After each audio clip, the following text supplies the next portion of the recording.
نبی پاک صلی اللہ علیہ وسلم نے ارشاد فرمایا سونا مسلمان وہ ہے کہ جس کام سے اس کا مطلب نہیں اس کام کو چھوڑ دے۔ اور نبی کریم صلی اللہ علیہ وسلم نے فرمایا قیامت کے دن زیادہ گناہ ان لوگوں کے ہوں گے جو زیادہ فضول باتیں کرتے تھے، ان کے گناہ زیادہ ہوں گے۔ فضولیات سے بچیں، اپنے اوقات کار زندگی میں مرتب کریں۔ ہم پتہ کیا کہتے ہیں، 1 منٹ میں آیا، تو 1 منٹ ٹھہر، میں یہ محاورہ ہے ہمارا، 1 منٹ دے ذرا مجھے۔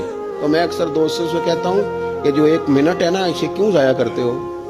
کیوں کہتے ہو 1 منٹ ٹھہر؟ کیوں ٹھہرے بھائی؟ آپ کو پتا ہے منٹ میں کیا ہوتا ہے؟ 1 منٹ میں 6 دفعہ سورۃ اخلاص پڑھی جا سکتی ہے اور 2 قرآن پاک پڑھنے کا ثواب ہے۔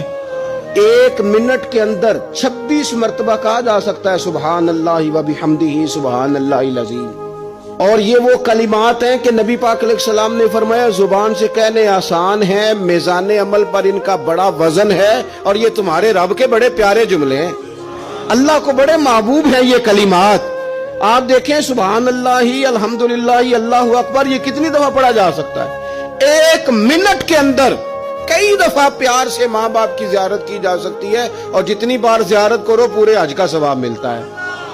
1 منٹ کے اندر فون اٹھا کے کسی مریض کی عیادت کی جا سکتی ہے۔ اور میرے نبی پاک صلی اللہ علیہ وسلم نے فرمایا جب تم مریض کی عیادت کرتا ہے تو خدا کی رحمت کا دریا بہہ رہا تھا، تو نے اس میں غوطہ لگا لیا ہے۔ 1 منٹ کے اندر تو کمال ہو جاتا ہے، لیکن شرط یہ ہے کہ اس منٹ کو ضائع نہیں کرنا، اس منٹ میں کچھ کر جائیں۔